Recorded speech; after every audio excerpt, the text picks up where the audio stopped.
আজি অসম চৰকাৰৰ কেবিনেটত কেইবাটাও গুৰুত্বপূৰ্ণ সিদ্ধান্ত লোৱা হয়। মই মুখ্য সিদ্ধান্ত কেইটা আপোনালোকৰ আগত এটা সৰুকৈ কৈ দিব খুজিছো। আমাৰ লোক নিৰ্মাণ বিভাগত 57 গৰাকী জুনিয়ৰ ইঞ্জিনিয়াৰে চাকৰি কৰি আছে। APSCত তেওঁলোক সিলেক্ট নহল। তেওঁলোকক আমি ৰেগুলেশ্যন 3Fত চাকৰি কৰাৰ সুবিধা দি থকাৰ সিদ্ধান্ত গ্ৰহণ কৰিছো। আজি আমাৰ কেবিনেটত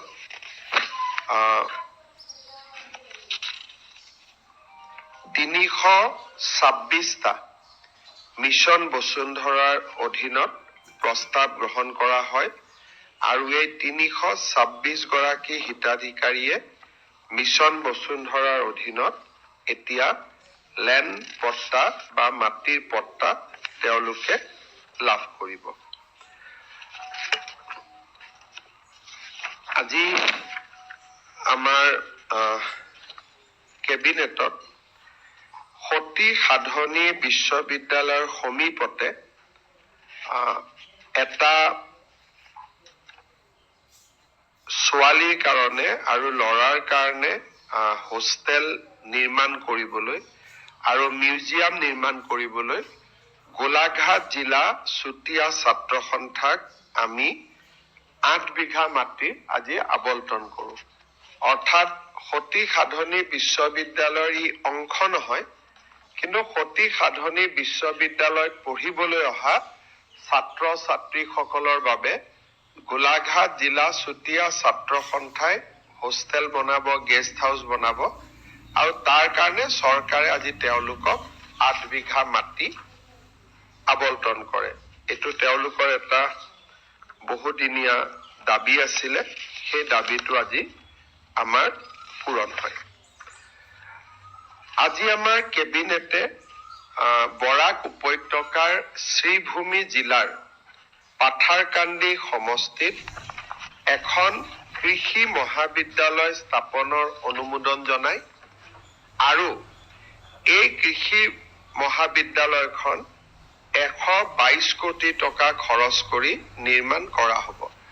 বৰাক উপত্যকাৰ এইখনেই প্ৰথম এগ্ৰিকালচাৰেল কলেজ হ'ব। ইয়াৰ আগতে বৰাক উপত্যকাত এগ্ৰিকালচাৰ কলেজ নাছিলে।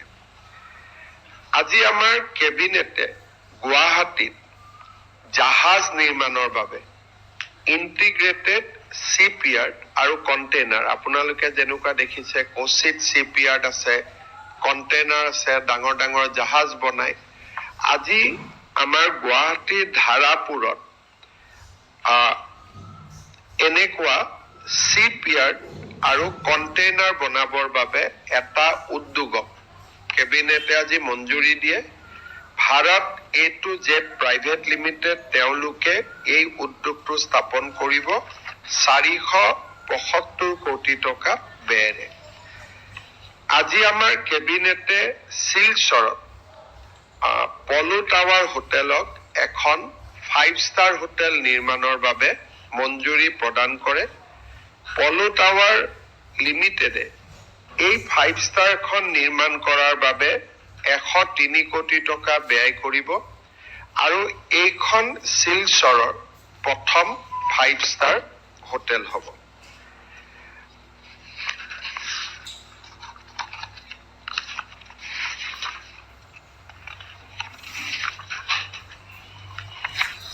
আজি আমাৰ কেবিনেটে লোক নিৰ্মাণ বিভাগক 241টা পথ নিৰ্মাণৰ বাবে 519 কোটি টকা পাইছিলে।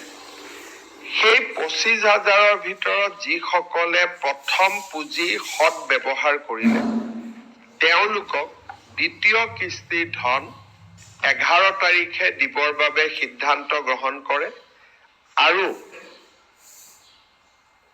ইয়াৰ বাবে প্ৰয়োজনীয় 130 কোটি টকা কেবিনেটে অনুমোদন কৰে। আজি আমাৰ কেবিনেটত আপোনালোকে জানে যে পঞ্চায়ত আৰু ৰুৰেল ডেভেলপমেণ্ট ডিপাৰ্টমেণ্টৰ কন্ট্ৰেকচুৱেল এমপ্লয়ীসকলৰ লগত তেওঁলোকৰ বিভিন্ন দাবীৰ সম্পৰ্কত মোৰ আলোচনা হৈছিল। তেওঁলোকৰ মুখ্যতঃ দাবী আছিল যে তেওঁলোকৰ চাকৰিৰ কাৰ্যকাল 60 বছৰলৈকে বঢ়াব লাগে। আজি কেবিনেটে পঞ্চায়ত আৰু ৰুৰেল ডেভেলপমেণ্ট ডিপাৰ্টমেণ্টত কন্ট্ৰেকচুৱেল চাকৰি কৰি থকা, আসাম ষ্টেট ৰুৰেল লাইভলিহুড মিছনত চাকৰি কৰি থকা আৰু গোলাপ বৰবৰা ইনষ্টিটিউট অফ ৰুৰেল ডেভেলপমেণ্টত কাম কৰি থকা কন্ট্ৰেকচুৱেল এমপ্লয়ীসকলৰ কাৰ্যকাল সেইসকলৰ বাবে 60 বছৰলৈ বৃদ্ধি কৰে, যি ইতিমধ্যে 45 বছৰত ভৰি দিছে। অৰ্থাৎ যিসকল কৰ্মচাৰীৰ বয়স 45 বছৰ অতিক্ৰম কৰিছে, বেলেগ ডিপাৰ্টমেণ্টত এতিয়া তেওঁলোকে চাকৰিত আবেদন কৰিব নোৱাৰে, তেওঁলোকৰ কাৰণে আমি চাকৰি কাৰ্যকাল 60 বছৰলৈ বৃদ্ধি কৰিছো। 45 বছৰৰ তলৰ লোকসকলক আমি এইকাৰণে বৃদ্ধি কৰা নাই, কাৰণ তেওঁলোকৰ হাতত এতিয়াও বয়স আছে, যদি ভাবে তেওঁলোকে আন ডিপাৰ্টমেণ্ট বা আন ৰেগুলাৰ চাকৰিতো যাব পাৰিব। কিন্তু যদি তেওঁলোকে বেলেগ ডিপাৰ্টমেণ্টত চাকৰি নকৰে আৰু PNRD ডিপাৰ্টমেণ্টতে কাম কৰি থাকে, 45 বছৰত তেওঁলোকে ভৰি দিলে তেওঁলোকৰ দাবীটো আমি বিবেচনা কৰিম। তাৰমানে এতিয়া 45 to 60 years or 58 years, 55 years, 56 years যাৰ হৈছে, তেওঁলোকৰ চাকৰি কাৰ্যকাল নিশ্চিতভাৱে 60 বছৰলৈ বৃদ্ধি পালে। কাৰ বৃদ্ধি পালে? PNRD ডিপাৰ্টমেণ্টৰ MG এনৰেগা, PMY আদিত কাম কৰি থকা contractual employee, Assam state rural livelihood মিছনত কাম কৰি থকা কন্ট্ৰেকচুৱেল এমপ্লয়ী আৰু SIRD বা Golap Borbora institute of rural development ডিপাৰ্টমেণ্টত কাম কৰা কন্ট্ৰেকচুৱেল এমপ্লয়ীসকলে এই 60 বছৰলৈ চাকৰি কৰাৰ সুবিধা পাব, যদিহে তেওঁলোকৰ বয়স 45 বছৰ অতিক্ৰম কৰিছে বা 45ত ভৰি দিছে। আজি আমাৰ ৰাজ্য চৰকাৰৰ পুঁজিৰ পৰা 33,656 গৰাকী আশা কৰ্মী আৰু 2,570 গৰাকী আশা ছুপাৰভাইজাৰক একোখনকৈ স্কুটি দিয়াৰ বাবে সিদ্ধান্ত গ্ৰহণ কৰিছে। কাৰণ তেওঁলোকে হস্পিটাল আৰু গাঁৱৰ মাজত আপ এণ্ড ডাউন কৰি থাকিব লাগে, তেওঁলোকৰ বহুখিনি যাতায়াত কৰিব লাগে, সেইকাৰণে আমি তেওঁলোকক আশা এক্সপ্ৰেছ, যেনেকে আমি ASRLMত কাম কৰা জীৱিকা সখী বাইদেউসকলক সখী এক্সপ্ৰেছ দিছিলো, এওঁলোকক আমি আশা এক্সপ্ৰেছ দিম, যাৰ জৰিয়তে 33,656 গৰাকী আশা কৰ্মীয়ে একোখন স্কুটি পাব আৰু 2,570 গৰাকী আশা কৰ্মীয়ে, আশা ছুপাৰভাইজাৰে বা আশা ফেচিলিটেটৰে 2,570 গৰাকী তেওঁলোকেও চাকৰি পাব। কোনোবাই যদি আশাৰ কাম বাদ দিয়ে, তেওঁলোকে স্কুটিখন চৰকাৰক ঘূৰাই দিব লাগিব, যদি আশাৰ চাকৰি বাদ দিয়ে। ইয়াৰ পিছত মই আপোনালোকক কেইটামান গুৰুত্বপূৰ্ণ সিদ্ধান্তৰ ফালে লৈ যাব খুজিম। আজি আমাৰ কেবিনেটে BTCৰ বাবে, বড়োলেণ্ড টেৰিটৰিয়েল কাউন্সিলৰ বাবে এটা নতুন বিকেন্দ্ৰীকৃত ক্ষমতা হস্তান্তৰ কৰে আৰু সি কাৰ্বি আলং আৰু ডিমা হাছাওৰ বাবেও প্ৰযোজ্য হ'ব।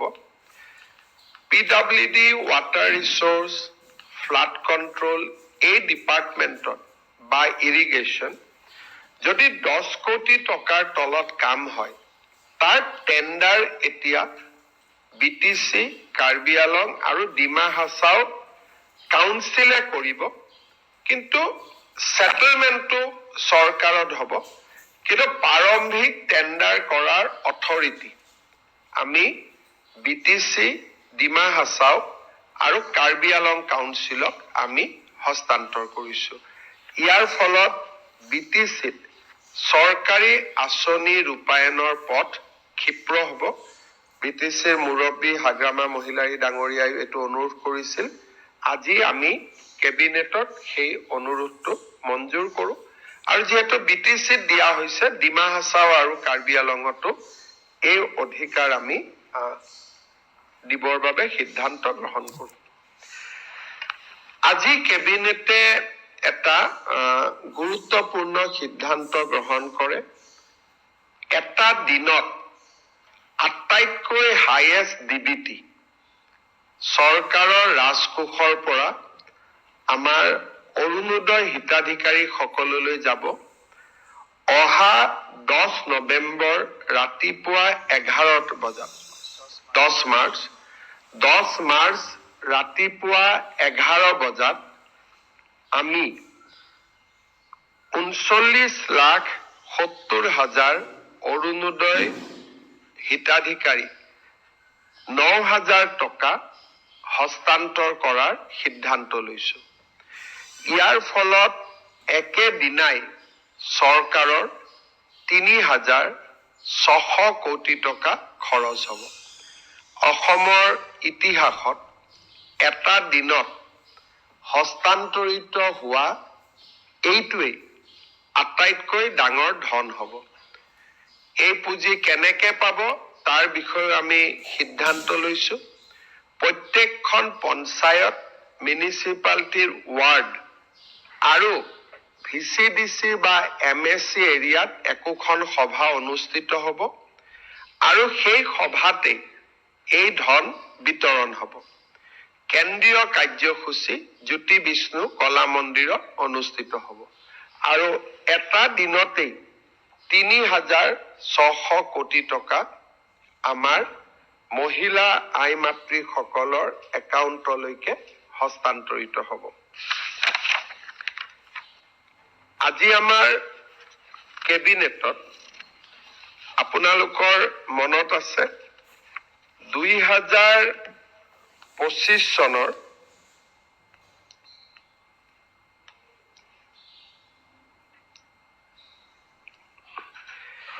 যিমান দূৰ মোৰ মনত পৰে 2025 চনৰ 13 জানুৱাৰী তাৰিখে আমাৰ সংগীতানুষ্ঠান প্ৰদৰ্শন কৰি থাকোতে ৰাজীৱ শদিয়াৰ মৃত্যু হৈছিল। আজি কেবিনেটে ৰাজীৱ শদিয়াৰ পত্নী উপাসনা বকলিয়াল গগৈক তিনিচুকীয়া জিলাত অসম চৰকাৰৰ 3য় বৰ্গৰ চাকৰি এটা দিয়াৰ বাবে সিদ্ধান্ত গ্ৰহণ কৰিছে। অৰ্থাৎ ৰাজীৱ শদিয়াৰ সংগীত জগতৰ প্ৰতি থকা অৱদানক স্বীকৃতি প্ৰদান কৰি ৰাজ্য চৰকাৰে তেওঁৰ পত্নীক এটা গ্ৰেড 3 পোষ্ট দিবৰ বাবে সিদ্ধান্ত গ্ৰহণ কৰিছে। আমি যিমান পাৰো চেষ্টা কৰিম যাতে মডেল কোড অফ কণ্ডাক্টৰ আগতে যাতে এপইণ্টমেণ্টটো দিব পাৰো। আজি কেবিনেটে তাত মঞ্জুৰি প্ৰদান কৰিছে। ভাৰতীয় ন্যায় সংহিতাৰ BNSS আণ্ডাৰ BNSS সেকশন 346(1) এই ধাৰাৰ অধীনত ৰাজ্য চৰকাৰে গুৱাহাটী উচ্চ ন্যায়ালয়ৰ মুখ্য ন্যায়াধীশ গৰাকীক জুবিন গাৰ্গৰ হত্যা গোচৰৰ ডে টু ডে ট্ৰায়েলৰ বাবে এখন ফাষ্ট ট্ৰেক এক্সক্লুচিভ কোৰ্ট এখন গঠন কৰি দিবৰ বাবে আজি কেবিনেটে গুৱাহাটী উচ্চ ন্যায়ালয়ক অনুৰোধ কৰিবৰ বাবে কেবিনেটে আজি সিদ্ধান্ত লৈছে। কেবিনেট সিদ্ধান্ত আমি গুৱাহাটী উচ্চ ন্যায়ালয়ৰ মুখ্য ন্যায়াধীশক অৱগত কৰিম, আৰু পৰৱৰ্তী কাৰ্যসূচী বা পৰৱৰ্তী ব্যৱস্থা গুৱাহাটী উচ্চ ন্যায়ালয়ৰ মুখ্য ন্যায়াধীশ গৰাকীয়ে গ্ৰহণ কৰিব। এটা আমি ইয়াত নিশ্চিতভাৱে উল্লেখ কৰিম যে এই গোচৰ আৰম্ভ হোৱাৰ পিছত ইউজুৱেলি হত্যা গোচৰত কোনোবা এজন অভিযুক্ত হলেও আদালতে বিচাৰ চলি থাকিলে ৩-৪ মাহত অভিযুক্তসকলক জামিন দিয়ে। কিন্তু বৰ্তমানৰ যিখন কোৰ্টত এই গোচৰটো চলি আছে, আমি দেখা পাইছো যে বৰ্তমানৰ ন্যায়াধীশগৰাকীয়ে এজনো অভিযুক্তক আজিলৈকে বেল দিয়া নাই। সেইকাৰণে চৰকাৰৰ ধাৰণা আছিলে যে বৰ্তমানৰ ন্যায়াধীশগৰাকীৰ হাততে গোচৰটো থাকিলে ন্যায়ৰ প্ৰক্ৰিয়া নিশ্চিতভাৱে সুৰক্ষিত হ'লহেঁতেন। কিন্তু আগতে আমি এটা কথা ঘোষণা কৰি থৈছিলো যে এই গোটেই ঘটনাৰ ক্ষেত্ৰত পৰিয়ালে যি বিচাৰে আমি তাকেই কৰিম। যিহেতু পৰিয়ালে ৰাজহুৱাভাৱে ফাষ্ট ট্ৰেক বা এক্সক্লুচিভ কোৰ্টৰ কথা কৈছে, সেইকাৰণে আমাৰ মতামতক আমি দূৰত ৰাখি আমি এই ঘটনাটোক বা এই বিচাৰ প্ৰক্ৰিয়াক ফাষ্ট ট্ৰেক কোৰ্টত বা এক্সক্লুচিভ কোৰ্টত আমি দিবৰ বাবে সিদ্ধান্ত গ্ৰহণ কৰিছো।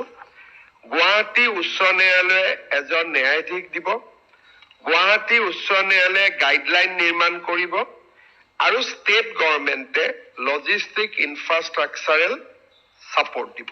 এই সিদ্ধান্ত আজি কেবিনেটে গ্ৰহণ কৰে। যদি আপোনালোকৰ কিবা সুধিব লগা আছে আটাইকেইটা সিদ্ধান্তৰ ওপৰত সুধিব পাৰে। আৰু শেষত আৰু এটা মই ভাল খবৰেৰে সামৰণি মাৰিম। আজি আমি অসমৰ চাহ শ্ৰমিকসকলৰ যিটো বৰাকত কিমান আছিলে আৰু ব্ৰহ্মপুত্ৰ আমাৰ যিটো মজুৰি বা চাহ শ্ৰমিকৰ যিটো বেতন, তাৰ ওপৰত কেবিনেট বৈঠকৰ আৰম্ভণিতে অসম চাহ মজদুৰ সংস্থা আৰু ভাৰতীয় চাহ মজদুৰ সংস্থাৰ বিষয়াসকলৰ সৈতে আৰু ACKS অসম চাহ কৰ্মচাৰী সংস্থা আৰু চাহ বাগানৰ মালিক পক্ষৰ সৈতে আমি ত্ৰিপাক্ষিক বৈঠক এখনত ভাগ লৈছিলো। তাত সিদ্ধান্ত হৈছে যে ভাৰত চৰকাৰে এতিয়া লেবাৰ কোড প্ৰণয়ন কৰিছে। 6 মাহৰ পিছত চাহ শ্ৰমিকসকলৰ মজুৰি নিৰ্ধাৰণৰ প্ৰক্ৰিয়াটো আমি আৰম্ভ কৰিব লাগিব নতুন লেবাৰ কোড মতে। পশ্চিমবংগও সেইকাৰণে চাহ শ্ৰমিকৰ মজুৰি বৃদ্ধি কৰা নাই, কাৰণ লেবাৰ কোড মতে কৰিবই লাগিব। কিন্তু বাগানৰ শ্ৰমিকসকলে ফাইনেল মজুৰি নিৰ্ধাৰণ হোৱাৰ আগতে অন্তৰ্বৰ্তীকালীন এটা মজুৰি বৃদ্ধিৰ বাবে আমাক আবেদন কৰিছিলে। আমিও কেবিনেটত এই বিষয়ে আলোচনা কৰিলো। 1 এপ্ৰিল 2026 চনৰ পৰা কাৰ্যকৰী হোৱাকৈ আমি চাহ বাগিচাৰ শ্ৰমিকসকলৰ দৈনিক মজুৰি 30 টকা বৃদ্ধি কৰিছো। ইয়াৰ ফলত ব্ৰহ্মপুত্ৰ ভেলীৰ চাহ শ্ৰমিকৰ মজুৰি 280 টকা হ'বগৈ। বিজেপি চৰকাৰ যেতিয়া আহিছিল চাহ শ্ৰমিকৰ মজুৰি 116 টকা আছিলে। আজি আমি 116 টকাৰ পৰা ইয়াক 280 টকালৈকে লৈ আহিলো। বৰাক ভেলীত এই দৰমহা বৃদ্ধিৰ ফলত বৰাক ভেলীত দৰমহা আগতে 228 টকা আছিল, এতিয়া বৰাক ভেলীত দৰমহা 258 টকা হ'ব। কিন্তু এইটো অন্তৰ্বৰ্তীকালীন মজুৰি। মই আশা কৰো যেতিয়া ফাইনেল মজুৰি হ'ব ই 300 টকা পাৰ হৈ যাব। আৰু আমি ভাবো যে বহু দিনৰ পৰা যিটো মজদুৰ ভাইসকলৰ বাইদেউসকলৰ দাবী আছিল, সেই দাবীটো এতিয়া পূৰণৰ ফালে গৈ আছে। আজি ব্ৰহ্মপুত্ৰ ভেলীত চাহ শ্ৰমিকৰ মজুৰি 280 টকা হ'বগৈ, 30 টকা বৃদ্ধি পাব আৰু কোড অহাৰ লগে লগে ই আৰু অধিক বৃদ্ধি পাব 6 মাহ পিছত। বৰাকত এই মজদুৰি হ'বগৈ 258 টকা 258. Sir, if you can give the gist in English and on the increase of wages as well as the Zubin Garg. Today, Assam Cabinet has increased the daily wages of tea garden workers by 30 rupees as an interim measure. The final salary or wages will be fixed as per the labor code as and when it is notified. Code has been approved, rules is yet to be approved. So once the rule is approved, the salary will be revised further. Today, Cabinet has also decided to pay rupees 9,000 each as a one-time installment to all Arunodoy beneficiary. Basically, 40 lakhs women will get rupees 9,000 additionally on the 10th of March 2026. Cabinet has also further recommended to Guwahati High Court for constitution of a fast-track court for the day-to-day hearing of Zubin Garg's murder case. Or as the trial is going on, we have recommended for a fast-track court so that trial can be conducted on day-to-day basis. Also, sir, if you can add the aviation turbine fuel and the ship. The Cabinet has also reduced the aviation turbine fuel cost, VAT of aviation turbine fuel by 5%, so that the cost of aviation turbine fuel become equal in Calcutta and Guwahati airport. The Cabinet also recommended, you are asking for which? A unit to basically a shipbuilding unit, a new industrial unit in Assam.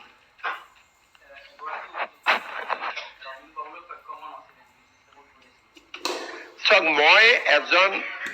মই এজন অধিবক্তা হিচাপে যদি চাব যাওঁ, প্ৰথম আমি চাওঁ যে bail is a rule, denial is exception. Supreme কোৰ্টে কৈ থৈছে যে যিকোনো কেছত নিৰ্দিষ্ট সময় পাৰ হলে গোচৰীয়াক জামিন দিবই লাগিব. এইটো সুপ্ৰিম কোৰ্টৰ নিৰ্দেশ. অনলি এক্সেপশ্যনেল কেছতহে জামিন নামঞ্জুৰ হয়. বৰ্তমানৰ যিগৰাকী ন্যায়াধীশ, সন্মানীয় ন্যায়াধীশ, তেওঁ জুবিনৰ ঘটনাটোক এক্সেপশ্যনেল বা অসাধাৰণ ঘটনা বুলি ধৰি লৈ আজিলৈকে এজনো অভিযুক্তক জামিন দিয়া নাছিলে. এজন অধিবক্তাই সদায় বিচাৰিব যে এনেকুৱা এজন বিচাৰ অধিপতিৰ ওচৰত কেছটো চলি থাকক যি কেছটো ইতিমধ্যে ভাল কৰি বুজি পাইছে. কিন্তু আমি অসম চৰকাৰে এটা সিদ্ধান্ত লৈছিলো বহুত দিন আগত যে এই ঘটনাৰ ক্ষেত্ৰত পৰিয়ালে যেনেকে বিচাৰে আমি তেনেকে সিদ্ধান্ত লওঁ. পৰিয়ালে যিহেতু ফাষ্ট ট্ৰেক কোৰ্ট বিচাৰিছে, সেইকাৰণে আজি কেবিনেটে ফাষ্ট ট্ৰেক কোৰ্ট গঠন কৰাৰ বাবে ৰিকমেণ্ড কৰিছে. আৰু আজিলৈকে আমি এইটো কথা নিশ্চিতভাৱে ৰোমন্থন কৰিব লাগিব যে অক্টোবৰ, নৱেম্বৰ, ডিচেম্বৰ, জানুৱাৰী, ফেব্ৰুৱাৰী শেষ হ'ল, এজনো অভিযুক্তই আজিলৈকে জামিন পাবলৈ সক্ষম হোৱা নাই. হ'ব, এইখিনি আছিলে. স্যাৰ, আশা কৰ্মীৰ যিটো স্কুটি প্ৰদানৰ কথা কৈছে, এইটো কেতিয়ালে প্ৰদান কৰা হ'ব? এতিয়া টেণ্ডাৰ হৈ পেলাই যিমান দিন লাগে, আৰু কেবিনেটে সময় টাইম এনেকে নকৰে. কেবিনেটৰ এটা ডিগনিটি থাকে. কেবিনেটে কয় যে দিয়া হওক, সময় তাৰিখ স্বাস্থ্য মন্ত্ৰীয়ে ক'ব. হয়,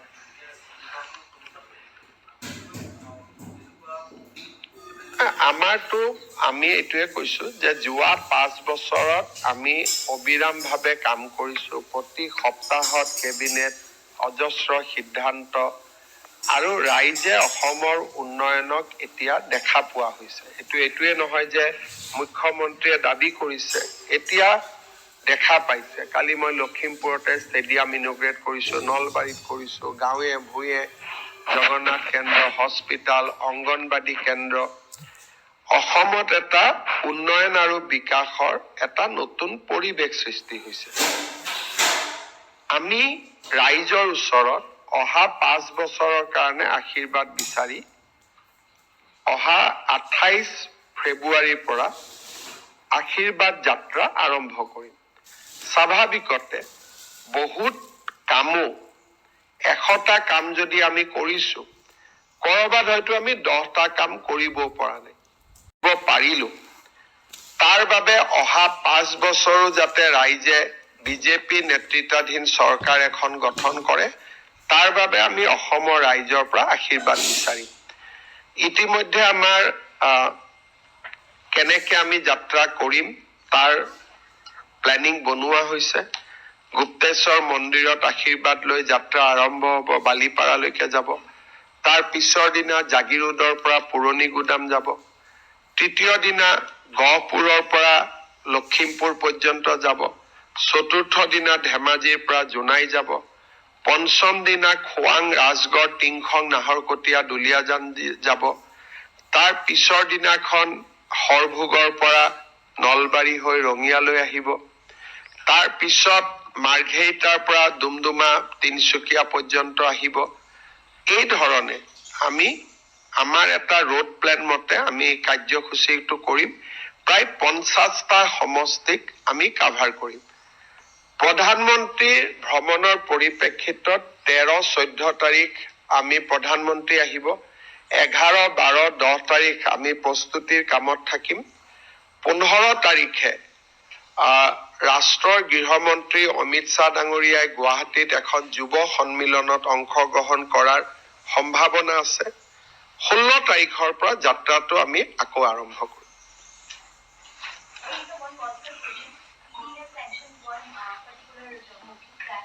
For the former finance minister P. Chidambaram. Today, because I am completely cut off from the world, I am concentrating completely with the Assam. So I'll appreciate if you don't ask me national level question today. One thing is that we have seen the way the development of infrastructure come out throughout the Assam in last few years. So do you think that in political coming election, development should be the issue on the religion ground? Identity will be always our mantra. So Assam's identity